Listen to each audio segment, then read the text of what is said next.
Hey DJs, are you struggling to get gigs or feeling stuck in your DJ career? It's time to level up. Grow My DJ Business is the Discord community designed to help you take your DJing to the next level.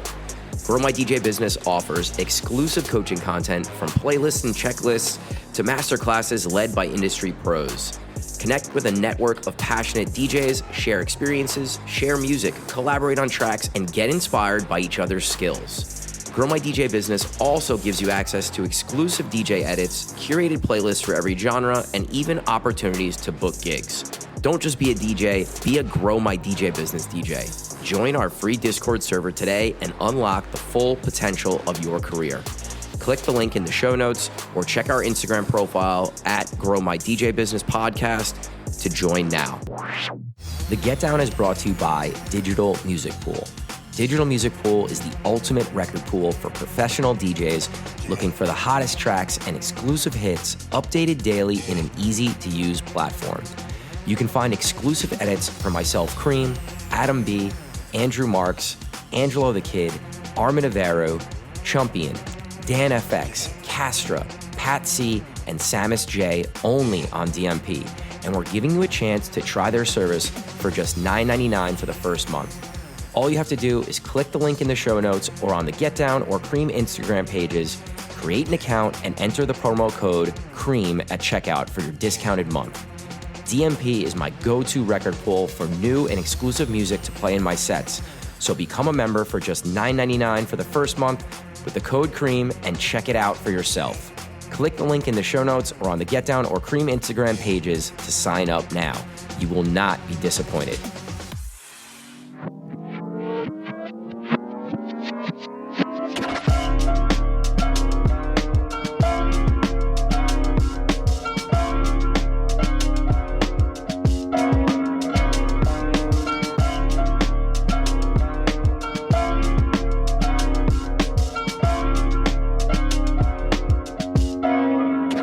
All right, what's up, guys? Welcome to 153rd episode of the Grow My DJ Business podcast, brought to you by Digital Music Pool. My name's Cream. Gary W. here. It was a great weekend, Gar. I'm excited to get into our topics today. But first, we got to have a little fun, right? A little fun. Yeah. Mr. Hates private events. Mr. I refuse. I'll never play one again. Somehow came out of retirement and DJ'd a Sweet 16 on Friday night. Listen, have an important person ask you to play an event, and you're going to go and play it. You did the smart business.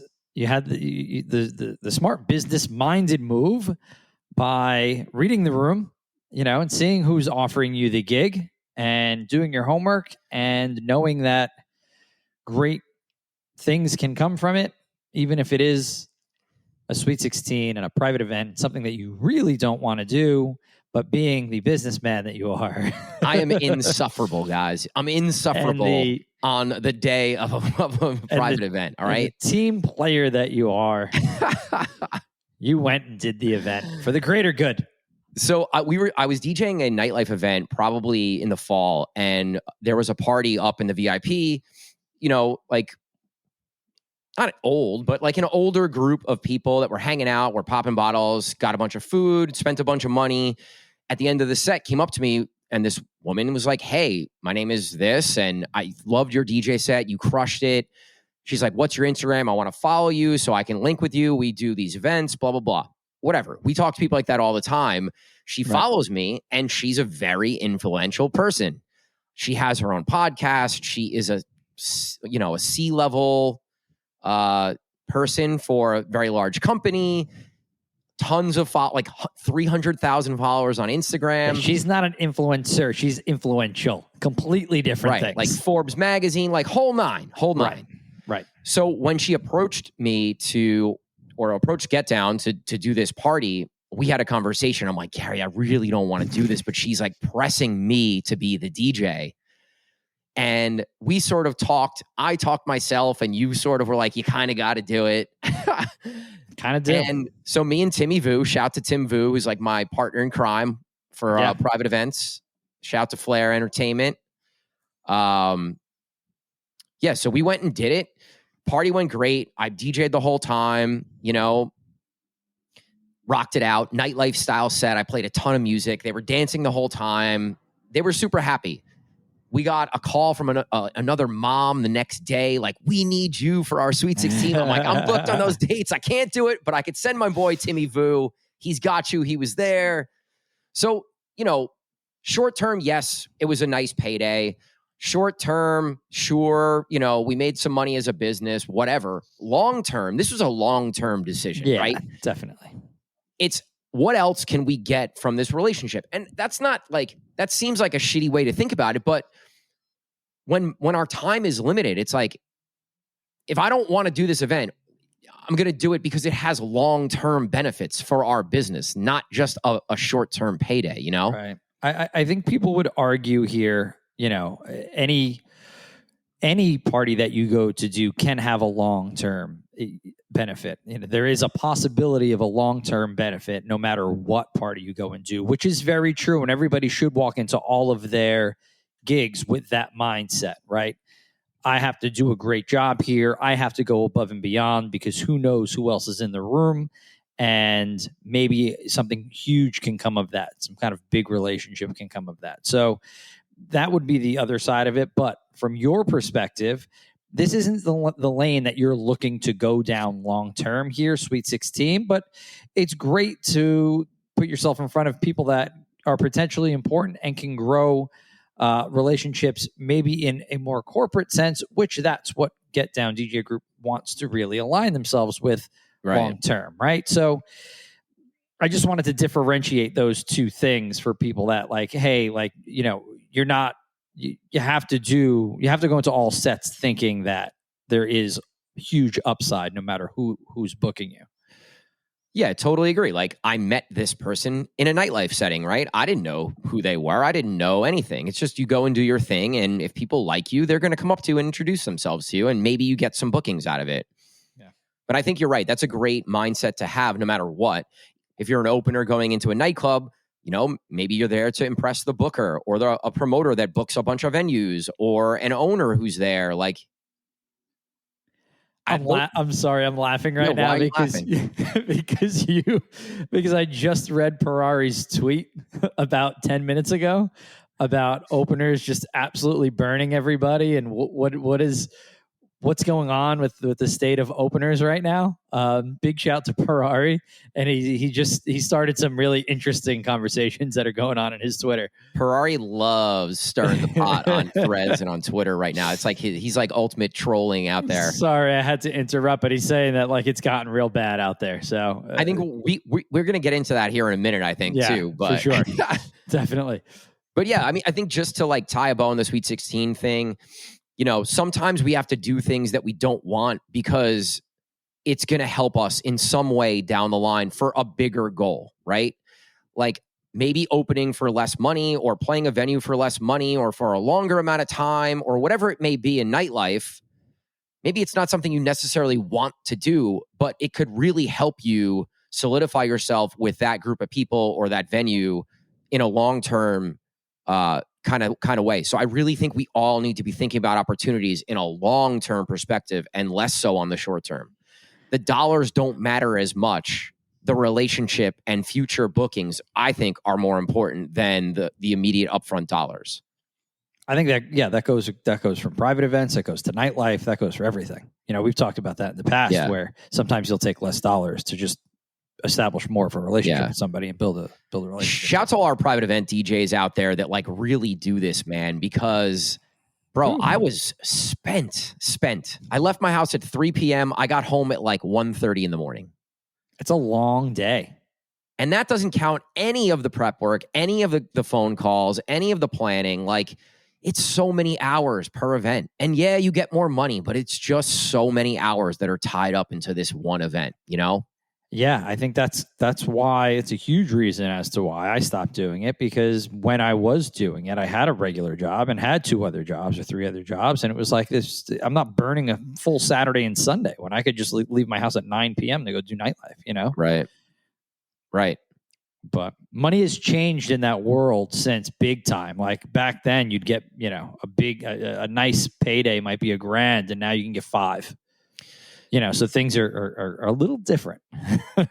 Right. But the way I always describe it too is like, you know, as you add these a la carte items on, it's more work and more stuff you have to bring and more setup time. And so yes, it's more money, and yeah, we can get these huge dollars, but like, we're not a giant private event company. We don't have a warehouse full of stuff. We have to outsource most of the extras that we're going to get. Right. Right. So it's just not our lane, and that's kind of it. Like, shout. You're right though. Shout to those guys that do it. It's tough. That's a hard industry. It's not one that I don't envy those guys by any means. My body hurt after that. My back hurt. You said you didn't work out all week. That's what you did. You worked out. You worked out on Friday night. I know. I got me and Timmy Vu just lugging gear. Timmy weighs about 100 pounds soaking wet.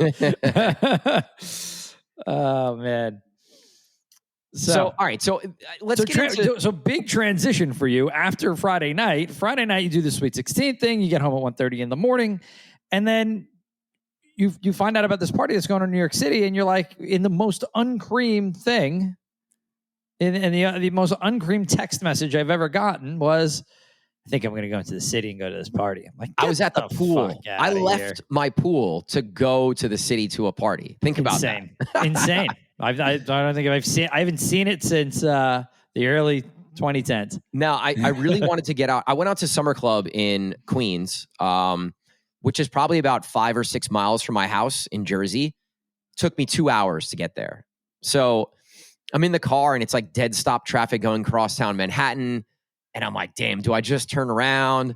I wanted to go out there because Zanny Duco, who's one of the DJs that works with us a little bit, he's been coming to a lot of our events. He was DJing. Silvertone from Philly, who I've connected with, was playing a support set. And then our boy D-Rock was there. So I'm like, all right, I can go see three guys that I want to go hang out with, show some love. And I only got to see like that last hour of D-Rock's set probably. But it was still to get out there. It was still good to get out there, check out the space. I haven't been there since I think it used to be Profundo.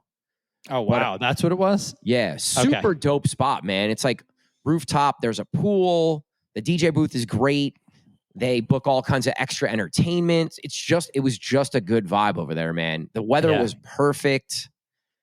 It's just New York City in the summer. And like, yeah, it's just New York City in the summer, man. It's so good. And so many people leave to go to the Hamptons or Jersey or wherever they go and vacations and stuff. And I love it because the summers in New York is like my favorite time to be in the city. I love it so much. And now there's so many good parties that are popping up. I get it that people do get out of it, especially if you live in the city. You get out of the city because it does get touristy. I understand that portion of it. When I lived in the city, we hated the summer because, you had tourists everywhere. There's always tourists in New York. It doesn't matter. Right, but it's noticeable. Yeah. When you're walking around, it's noticeable in the summer. Sure. But on the flip side, it provides opportunity to go to a lot of venues that might be a little more difficult to get into in the wintertime, number one. And number two, there's a lot of venues that are open and portions of venues that are open that aren't open in the wintertime because they're outside or they're on a rooftop, and you get to do the whole rooftop vibe thing. And the music changes kind of. It gets lighter, it gets more fun, or it gets maybe a little more house driven because summer rooftop vibes, Gary. We talk about it all the time. That's what people want to hear. And it's just nice. And like we always say, it provides opportunity for DJs too to meet more people because there are less people in the city.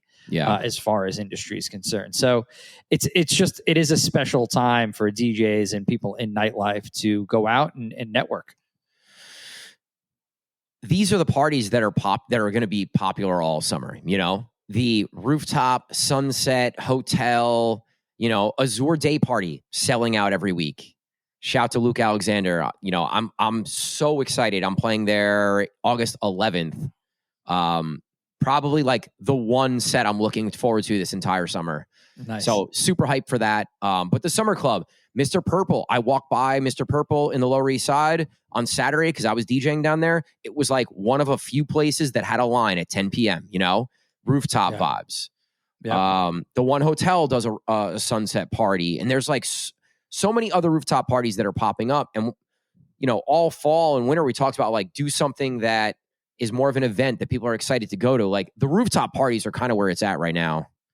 Brooklyn, Queens, Manhattan, like that's just sort of what it is.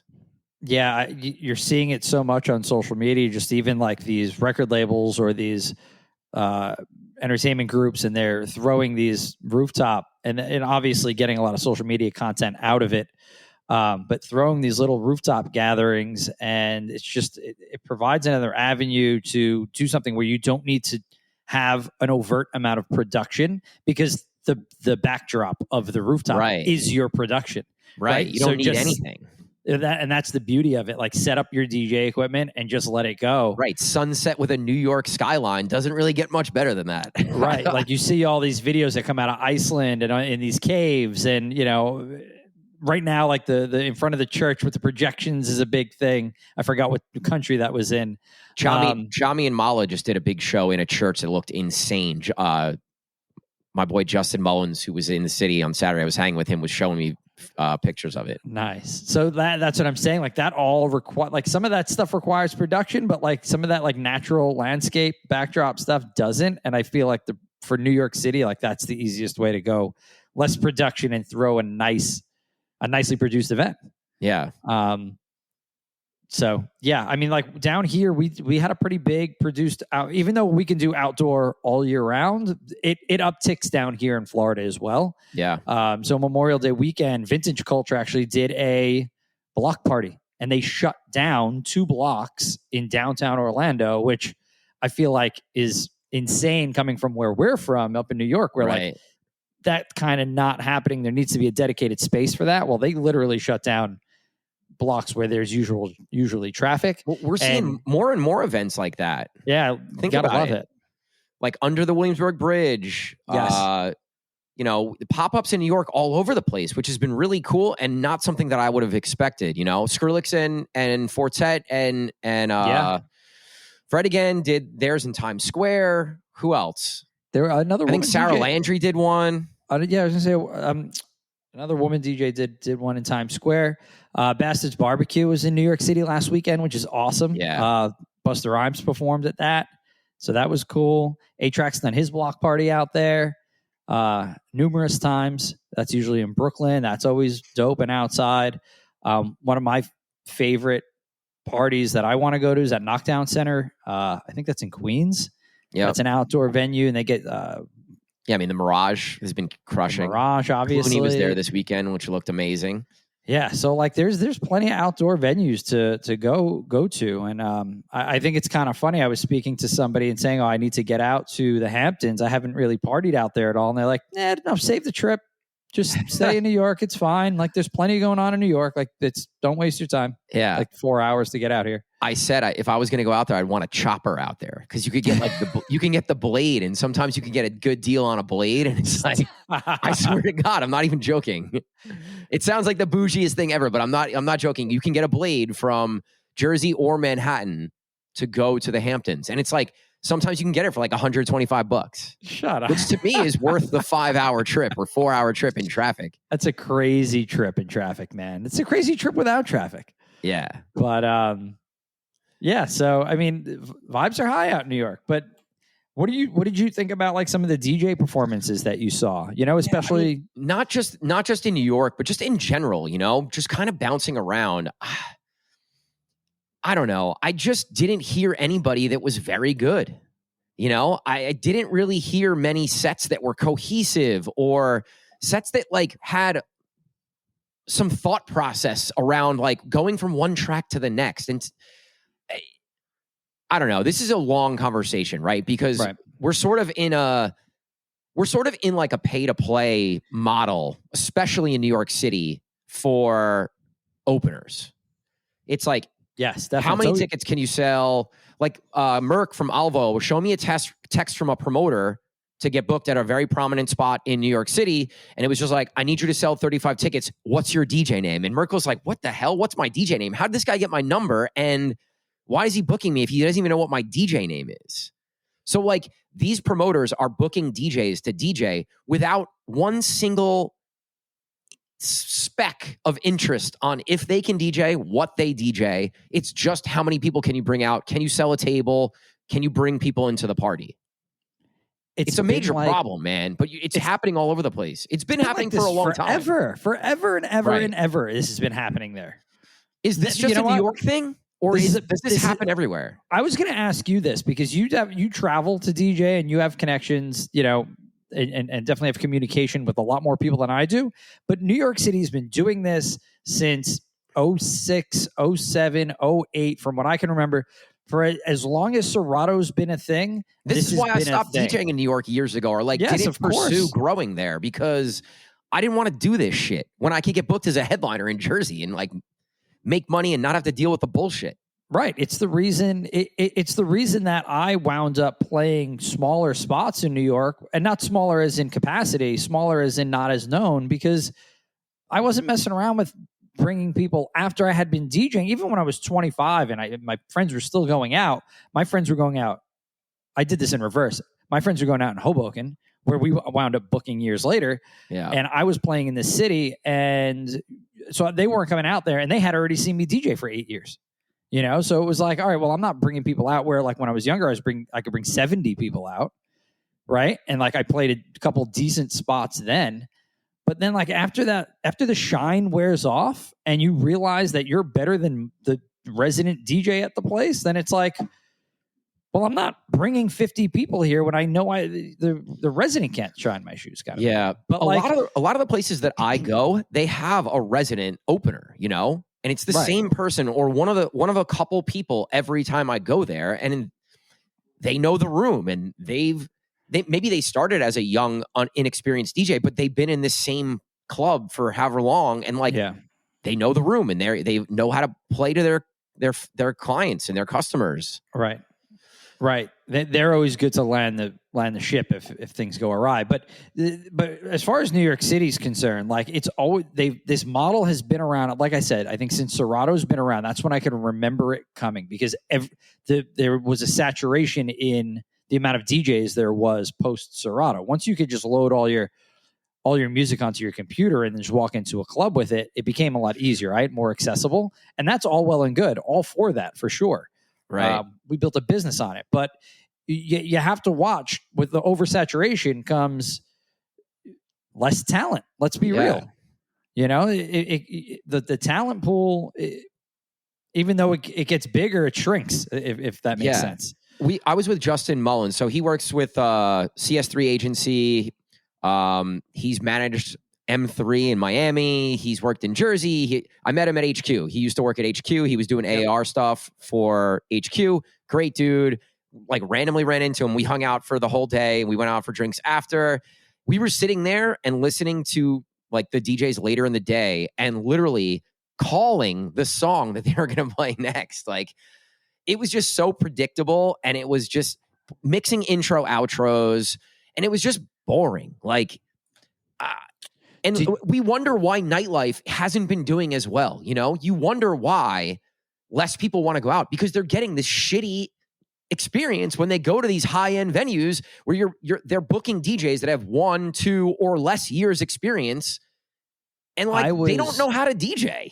I was absolutely shocked there was 2 or 3, and I think I've said this on earlier podcasts, so I apologize if I did, but I was shocked when 3 of these major venues that I thought were great spots in the city, and I went and looked at who they had playing at their venue, and it was this person's been DJing for a year, or this person's Instagram's or TikTok is filled with just photos from college and their frat, and there's no professionalism within the talent that's being booked. And this is looked at as one of the better venues in the city. And what happened 6 years later, Kareem, 6 months later, is that place is not relevant anymore. Yeah.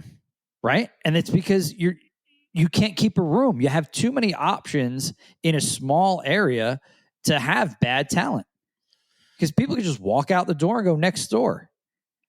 But the venue doesn't want to pay the $1,000 or $1,500 for the good DJ.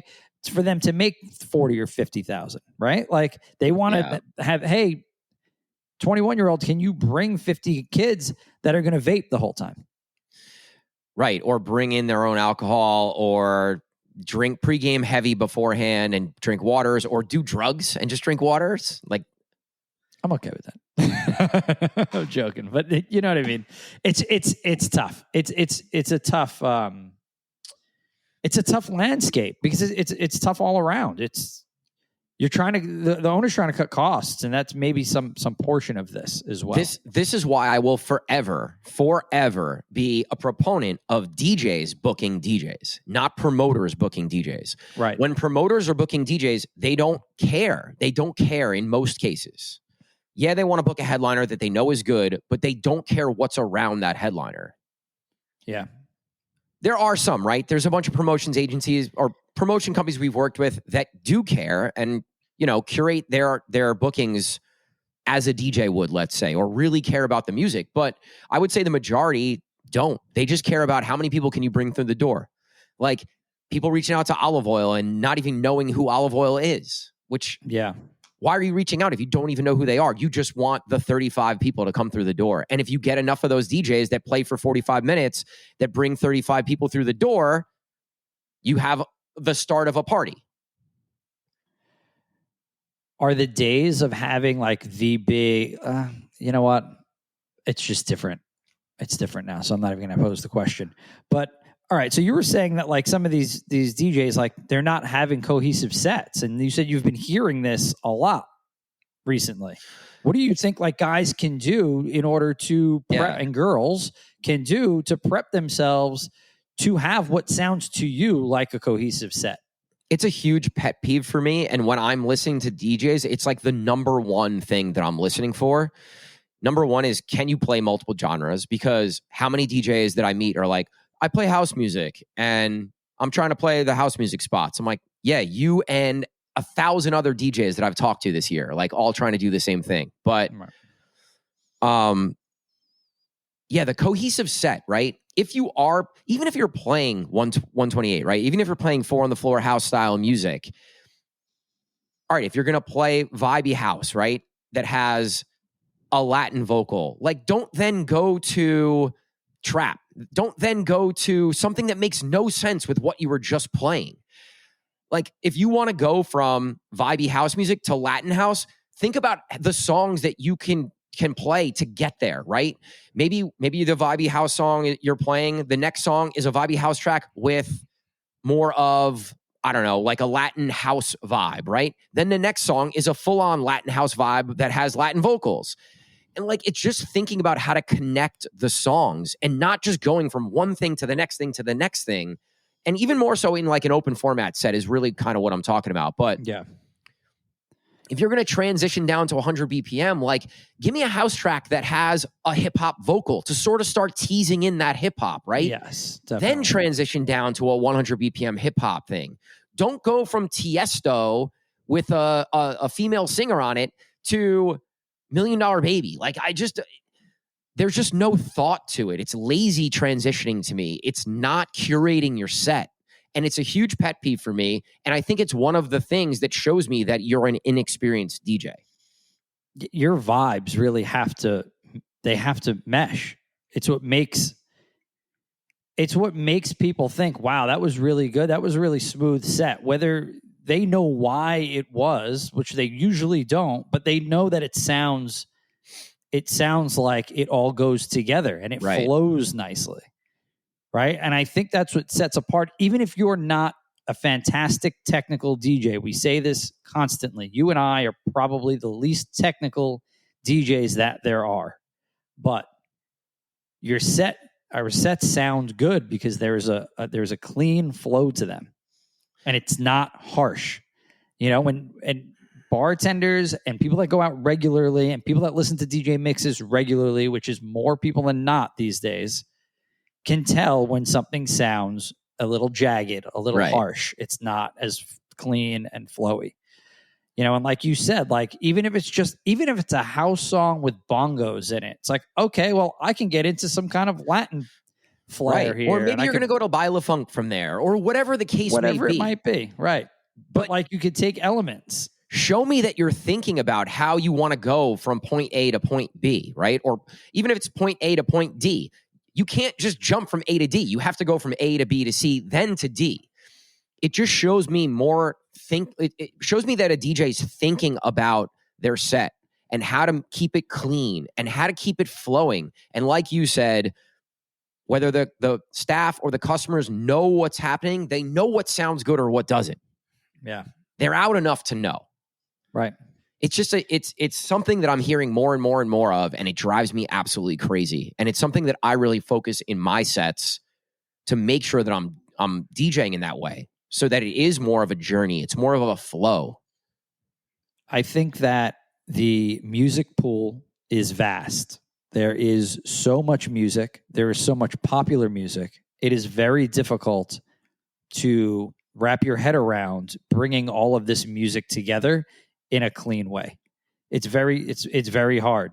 And how I kind of have avoided really feeling confused and overwhelmed is really having staple tracks. And you don't have to play the tracks in the same order. Just have tracks that you rely on that you know work, right? There's probably 50 of them that I can think of offhand, right? That I'm like, okay, those staple tracks work. I'm going to always play those 50 tracks. It's the other 100 that I'm going to mess with around those tracks, right? Our industry and the people that we are DJing for aren't as educated as we think. They know all the shallow end of the pool, country, house, vocal house, Latin music. You can play all that shallow end of the pool stuff for them because that's what they want to hear anyway. So keep your core and then build everything else around it. New tracks are going to come and go. They're going to be fads, and then they're going to be gone in 3 weeks to a month, right? And that's the stuff that you could pull in and throw away. Are those fad tracks, and then some tracks are going to just stick around for a long, long time. And you guys probably have different music in your head as I'm saying this. You're like, oh yeah, this one has been around for 2 years, and yeah, well, that's going to be a staple track that you're going to carry for 5-6 years, right? You know, and then a new remix will come out, and you'll start playing that remix instead of whatever previous remix or edit or original that you were playing. Right, and you don't know that could be a Bile of Funk remix of that song, and now you're heading in a whole different direction, right? So, right, there's ways to play around with this, but you just have to be creative and sit and think about your set, and not just walk up there and just haphazardly throw music on. Right, I think a lot of this is your preparation and how you organize your music as well. Are you prepping for those individual sets? Are you creating subfolders with all these different subgenres? Right? Yeah. I mean, that's part of it. Doing your homework and just sort of being prepped for your set, having a plan.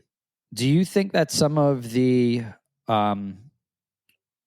is happening with DJs that have like a 45-minute set to an hour set, and they're just trying to get music in? You know, they're not building a DJ set. They're just trying to slam the records that they want to play. Maybe. I don't know. They're just trying to like get their shine, you're saying, and they just want to play the John Summit track and like rock out to it. Right. Because like, but then they're like, I heard a calling and I heard John Summit and I heard back-to-back John Summit. I'm like, I don't want to hear this at Summer Club. You know, like I want to hear something else. I want to hear something. We're outside. It's a beautiful day. We're at the, it's sunset. Like I want to hear something different. Yeah. I don't know. I think that's part of it is everyone's trying to get their shine and get that crowd reaction and get the video. And like, that's part of it for sure. Right. And part of it is just not knowing because they're just young, inexperienced DJs. Yeah. And not knowing what good is. They've been DJing in their bedroom or in their frat basement, and now they're put in front of a crowd in a venue that's trying to make money. And they don't understand that they don't even understand their place in this nightlife cog that's happening, Yeah. Yeah. And again, that's how an inexperienced DJ can hurt your venue and has hurt nightlife overall. But it's not the DJ's fault at the end of the day. It's not your fault. It's not, though. It's not. Because somebody else put them there. Now, should that DJ go and then do his homework or her homework after that gig? Absolutely. And continue to become a better DJ? Sure. But at the end of the day, somebody hired them. So everybody wants to be on the fast track, man. Everybody wants to be on the main stage, and like it's sort of part of our where we're at culturally as well, Everybody wants to move quickly. Everybody wants to play the big spots, the best spots, and they'll do whatever to get there. That's always been a thing, right? Yeah. It's forever. Like forever, somebody started yesterday and wants to be doing whatever the biggest guy's doing. Yeah. You and I talk about it in our business. Like times are different, right? It's not when we first started where we were forced to pay our dues and like, I don't know. I think it's it's a different time. And we sort of in talking about Get Down, we have to approach our business and dealing with our DJs and coaching our DJs a little differently from 5 years ago, even, Yeah. It's a different time. And I think we, like in everything else we talk about, if we're not adapting, like we're going to lose, right? Our business isn't going to do as well. So I think it's the same thing in running Get Down, coaching our DJs. It's just different. Agreed. Yeah. But yeah, man, I would love to see, these places that I walk into with a headliner, a support act, and then 2 other resident opening DJs that really know the room. I bet you your party would be better than if you did that, than if you just slapped 4 promo DJs around a headliner. Like, you're going to make more money. You're going to have a better party. Your customers are going to have more fun and want to come back. Now, as a venue, you might put out an extra couple $1,000s for entertainment, but as a DJ who knows how we affect revenue, I think that extra 1,000 or 2,000 can net you 5,000 to 10,000 on the back end of revenue because your DJs are better and creating a better vibe, and people are staying and spending more money. I will forever have that mind state. I'm going to talk to promoters here for a second because a lot of times also there are none. There are none. There's like 10. Well, whoever's managing talent at places. I guess that's kind of where it's fallen away too, though, because like there's been parties, there's still a party that's been going for 20 years, and there used to be parties that went for 10 years and 15 years, and parties outlasted venues because they built a good party. Like the structure of the party was correct. Like the music was always good. It was hard to go play those parties because you had to be talented. Yeah. I think that's gone away, right? Like the building an actual party, like having the resident guy at the party and then they bring in talent around them. That's kind of faded away. Like I'm thinking of like some of Clutch's residencies and Chachi's residencies from years past, and when AM would come in and the 2 of them would play, and like it's a hell of a day, like having a Chachi, a Clutch, and an AM in a room. Yeah. Rather than having promotions, rather than having promoter companies, there's more like people that are throwing parties and sort of moving around to different venues, and they create a brand for themselves. They have a bunch of promoters. They have a bunch of DJs. Then they'll bring in acts to supplement their team. Like those seem like the people that are doing the best right now. Yes, they are. Definitely. Across the country. Like I've talked to Angelo the Kid in Charlotte. It's doing very successful there. We're seeing it a little bit here in New York. Definitely.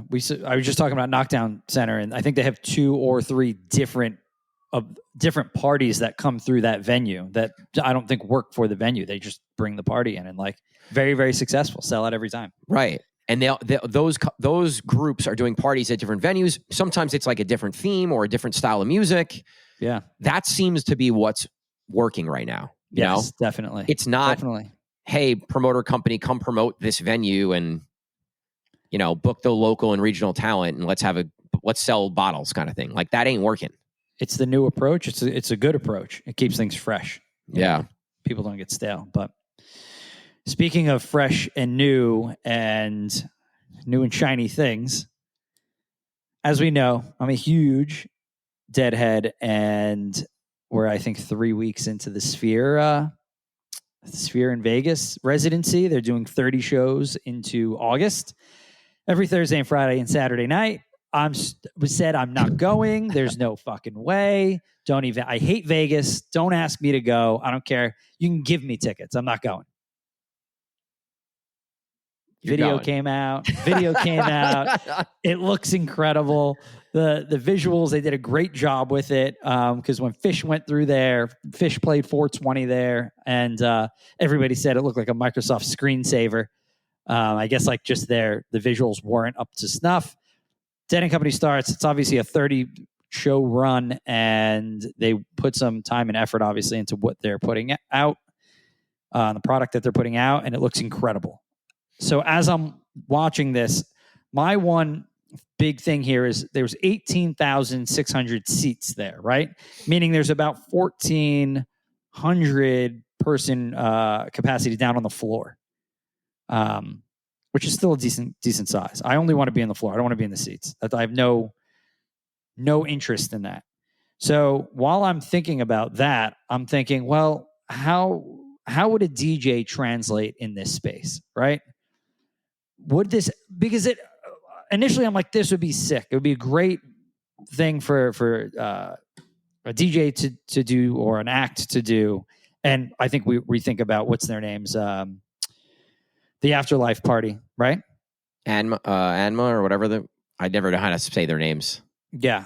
Yeah, or like with their visuals, or like any of those parties that are super visually forward. Right. Like that would be ridiculous in that space. Ridiculous. Agreed.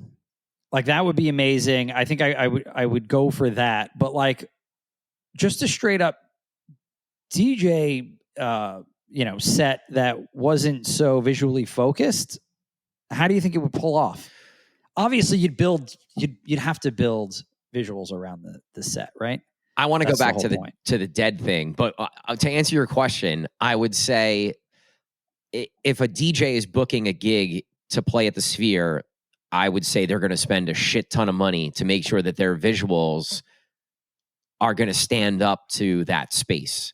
Yeah. That's why people go there. Like that's what it is. It's a new way of consuming music or entertainment.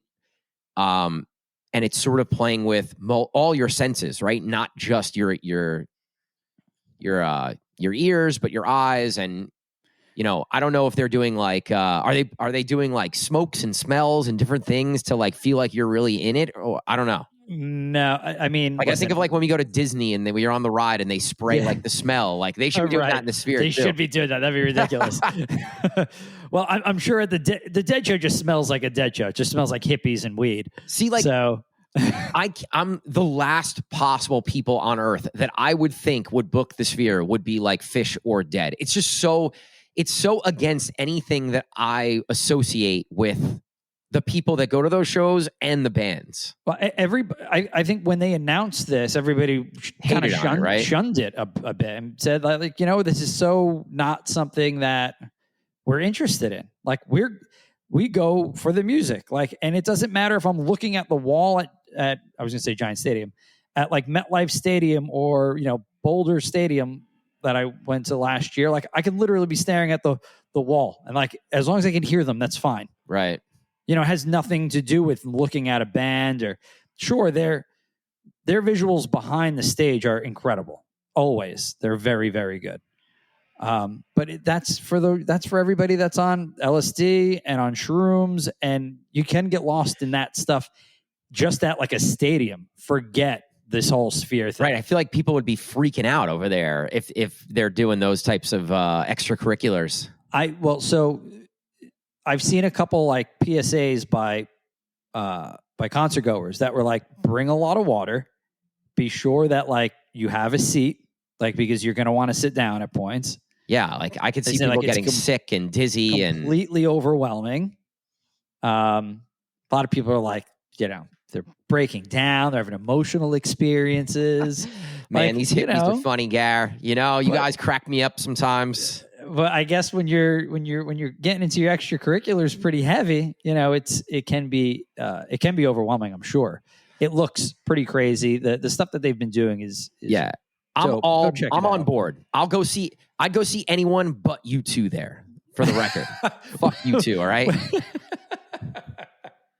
But I would go see anyone except you two there, just because I think it's such a cool, unique, interesting, awesome thing.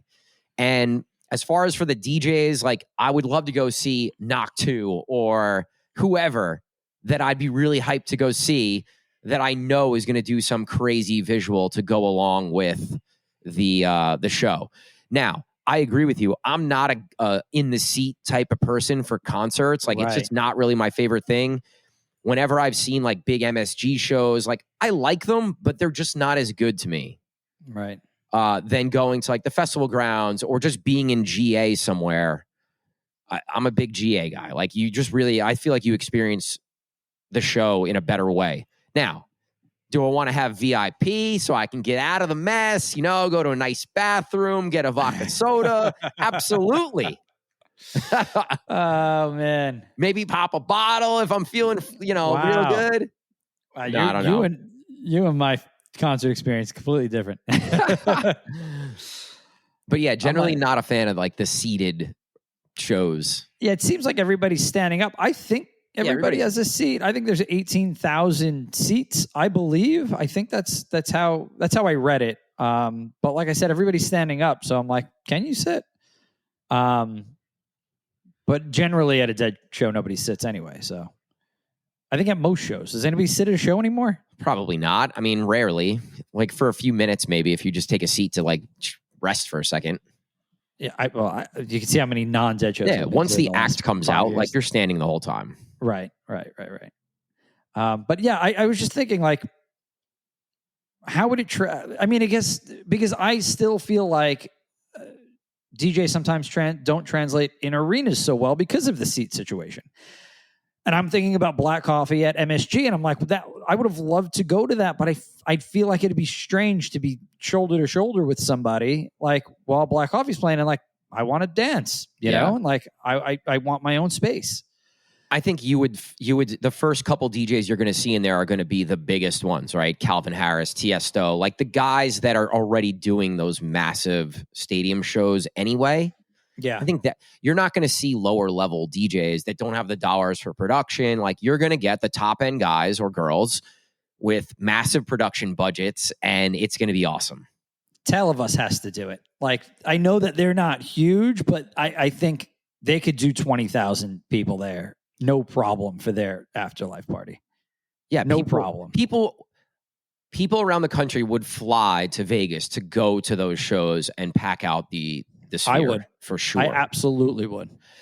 I got guys like Jay Diamond texting me about, yo, did you see the visuals at this? I'm like, you don't know anything about this. Yeah, but Cream, the visuals are sick. Like, so people that aren't even in this world that much are into it, you know? I love their music. I love their production. Everything they do is fantastic. I would love to see them. That would be sick. The whole label. They do a great job. But yeah, I was just figured I get to throw a little dead stuff in the podcast this week. I get excited about it. Oh man, my computer's going to die shortly, so it looks like our episode's kind of coming to an end here. Wrap it up. I want to give a huge shout out to Nico Oso and everybody that came out to our event, our Beats, Bartenders, and Brushes event last night. Nico is a fucking beast, bro. Nico's ridiculous. Every time I watch Nico, it's like, damn, man, Nico is ridiculous. He is not only is he an incredibly talented technical DJ, he can also party rock, and he's an amazing performer. He's amazing on the mic. He's amazing getting people involved. He had a bunch of DJs in a room last night interacting with him during his set, which to me is the hardest room to play for. Yeah. And he had people interacting, doing like putting hands up, like doing anything that he asked. And I was super impressed. But I'm always impressed by Nico, and he's a great dude and super talented human. And I wish him nothing but the best because he's awesome. Born entertainer. I told you I saw. He's a stud. I told you I saw him down in Miami. He was hosting the iHeartRadio table, and I spoke to him for about 3 minutes, and I was absolutely spent and exhausted afterward because he's just energy. And he's good at what he does. Every time I send him dates or like text him to book him, I'm like, I hope you can still give me a date. Like, I know you're going to blow any second and you're not going to book anything that I ask you to book, but soon enough. So yeah, shout to Nico and everybody that came out last night. We're going to take a little pause on the networking events for the rest of the summer. We're going to come back strong in the fall when everybody's back. You know, it's vacation time. It's a good time to take a little break, I think. Yeah, it is. And we'll see. We might do something a little different. We might come back with the same. We're not 100% sure yet, but definitely look out for Tri-State New York events again this fall for sure. All right, let's wrap it. All right, guys. Thanks for listening to this episode. We'll catch you guys soon. Peace. All right, guys. Peace. Thanks for listening to the Get Down podcast. If you enjoy our show and find the topics entertaining or helpful in any way, we would greatly appreciate if you could subscribe, rate, and review our podcast wherever you listen to it. We want to help more DJs, and subscribing, rating, and reviewing the show is the best way for us to do that. We appreciate all the love so far. Thanks for listening, guys.